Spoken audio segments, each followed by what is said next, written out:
Morning family, কেমন আছো তোমরা সবাই? আশা করি খুব ভালো আছো, আমরাও ভালো আছি। আর আজকে 15 এপ্রিল সোমবার। Good morning. আমরা এখন চা খাচ্ছি। আজকে ওকে টিফিনে আমি দিয়ে দিয়েছি ভাত, ডাল আর কালকে রুই মাছের তন্দুরির জন্য যে ম্যারিনেশনটা আমি বানিয়েছিলাম না, তো ওটা ছিল। তো ওটা দিয়ে ওকে আবার রুই মাছের তন্দুরি করে দিয়েছি। আমিও করে নিয়েছি আমার জন্য, খালি আমার জন্য করলা ভাজাটা করেছি, আর বাকি সবই এক। আর আজকে স্মুদি খেয়ে যাচ্ছে, আমিও খাবো স্মুদি। আমি ভুলে নিলাম যদি কারেন্ট অফ হয়ে যায়, ওই জন্য ভাবছিলাম একটু পরে ঘুরবো। তারপরে অনির্বাণকে বললাম যে না থাক, ঘুরি দেখি, যদি কারেন্ট অফ হয়ে যায় তো বলানো হয়ে গেছে। আর ও গেছে স্নানেতে। হ্যাঁ, এই যে তোমাদেরকে দেখাচ্ছিলাম সেদিনকে, এই যে সুন্দর লাগছে, সুন্দর। এই যে এখন স্মুদি খাবে, খেয়ে বেরোবে। আমি না বিছানার চাদরটা এখন চেঞ্জ করতে পারছি না, কারণ একটা খুব সুন্দর দেখে আমি একটা অর্ডার দিয়েছি বিছানার চাদর, ইলাস্টিক দেওয়াই।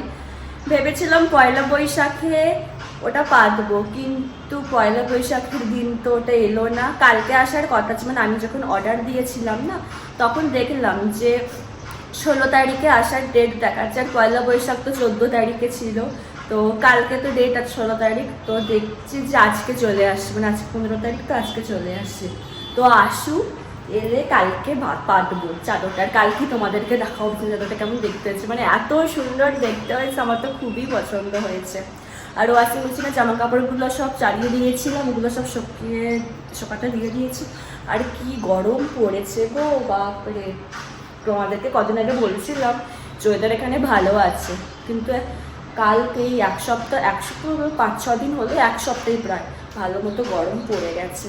আর ওদের কি দেখছি, তাও তো মনে হয় কলকাতার থেকে এখানে হয়তো গরমটা একটু কম আছে, ওই সাইডে তো প্রচুর গরম, প্রচুর।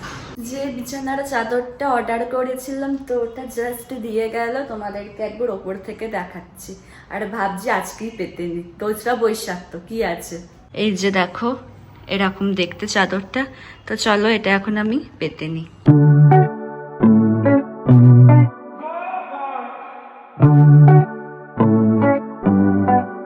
এত সুন্দর লাগছে না দেখতে, মানে আমি তো খালি তাকিয়েই যাচ্ছি। আবার আমার ফেভারিট কালার পিঙ্ক, অসম্ভব সুন্দর লাগছে দেখতে।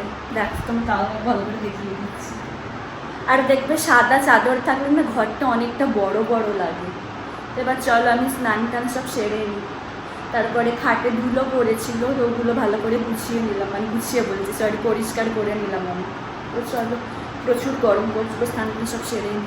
আমি স্নান টান সেরে বসে বসে একটু টিভি দেখছিলাম। তারপরে দেখছি হঠাৎ ওয়েদার পুরো মেঘলা হয়ে গেছে, মনে হয় বৃষ্টি হবে। একটু বৃষ্টি হোক, তাহলে একটু ঠান্ডা হবে, যা গরম। আমি লাঞ্চ করব, তো ওই জন্য ভাবছি যে মাছটা ফ্রাই করে নিই। আমি অনির্বাণের সাথেই একেবারে ওই অনির্বাণের মশলাটা বার করে রেখেছিলাম না, আমারটাও একসাথেই রেখেছিলাম কালকে ম্যারিনেট করে। আমি কালকে রাতে ম্যারিনেট করে রেখেছিলাম ফ্রেশ রুমে, সকালবেলায় বার করে রেখে দিয়েছিলাম। আর অনেকক্ষণ ম্যারিনেট হলে দেখবে বেশ খেতে ভালো লাগে। তখন মাছটা ভেজে নিয়ে আমি লাঞ্চ করে নিই। আর ওই যে দেখো অনির্বাণকে সে ভ্যালেন্টাইন্স ডেতে যেটা দিয়েছিলাম, ওটা আজকে ভাবলাম যে না থাক, একটু ওটা রাখি ওখানে। বিছানা চাদরের মতো না, চলাম একটু বেডটাকে আর কি মেকওভার করি। তো তোমরা কেমন লাগছে দেখে বলো। আমি লাঞ্চে বসে গেছি, ভাত, করলা ভাজা, একটু ঘি নিয়েছি।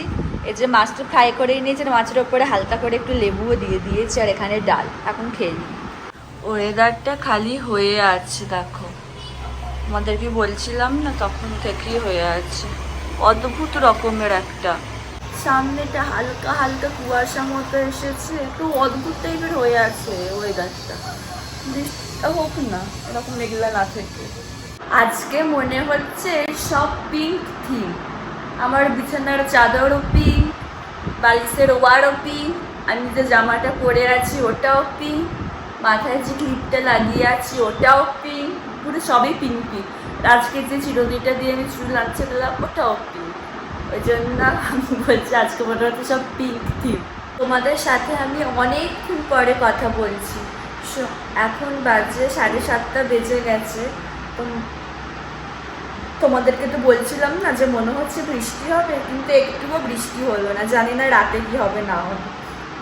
তো আজকে তো রাত্রিবেলা দুর্দান্ত মেনু আছে, গ্রীষ্মকালে যেটা সবার প্রিয়, জল ঢালা ভাত, আলুটা ভাজবো আমি। এখন আমি বসে বসে টিভি দেখছিলাম, এবার ভাবছি না থাক, আলুটা এবারে গিয়ে ভাজি, আর তার সাথে ডিম ভাজা। আর অনির্বাণ যদি বলে পেঁয়াজি খাবে, তোকেরও তুমি বানাও, ও বেশ ভালো পেঁয়াজিটা বানায়। এখন আমি আলুটা ভেজে নিই।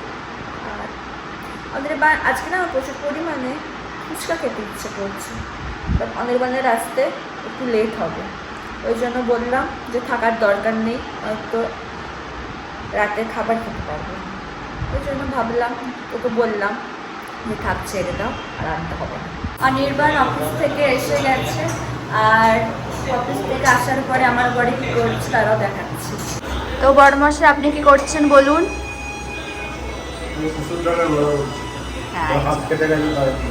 হ্যাঁ, আমার হাতটাই যে এখানটা গেছে বলে অনির্বাণ করছে। আসলে কেন জানো তো, কারণ আমি যখন কিছু মাখছি না, হাতটা এত পরিমাণে জ্বলছে, আর কীভাবে কেটেছে জানো, ওই সেই সরষের তেলের যে বোতলগুলো থাকে না, তো নতুন ছিল, এইবার ঢাকাটা খোলার পরে সেই একটা আংটা টাইপের থাকে না, এইভাবে তুললে খুলতে হয়, তো ওই যে আংটাতে পুরো হাতের ছালটা আমার উঠে গেছে। সেদিন কতটা বুঝতে পারিনি যে এরকম হবে, কিন্তু যত দিন যাচ্ছে দেখছি, এই 2 দিন হলো হয়েছে, দেখতে বুঝতে পারিনি এতটা হবে। তারপরে যেই যাচ্ছে যে ব্যথা লাগছে, হাতে নুন বা কিছু লেগে যাবে না, মারাত্মক পরিমাণে জ্বলছে। আবার ওই আঙুলটা তো কত কাজে লাগে বলো তো, কীভাবে করবো, তাও যা করে করছি আমি। আমরা খেতে বসে গেছি, সব থেকে ভালো খাবার। কেমন লাগছে অনির্বাণ এই গরমের তো জল ঢালা ভাত খেতে? পুরো পেট ফেট সব ঠান্ডা হয়ে যাবে। অনির্বাণ, বিছানার চাদরটা পেতে কেমন লাগছে? তোমার বইয়ের চয়েসটা কেমন বলো?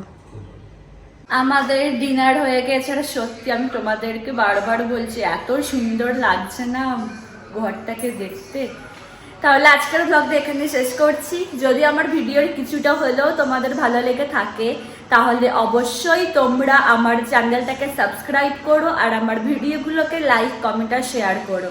আর খুব তাড়াতাড়ি একটা নতুন ভিডিওর সাথে তোমাদের সঙ্গে দেখা হচ্ছে। আর ডেসক্রিপশন বক্সে আমার ইনস্টাগ্রাম লিঙ্ক দেওয়া থাকলেও তোমরা ওখানে আমাকে ফলো করতে পারো। আজকের মতো টাটা, গুড নাইট।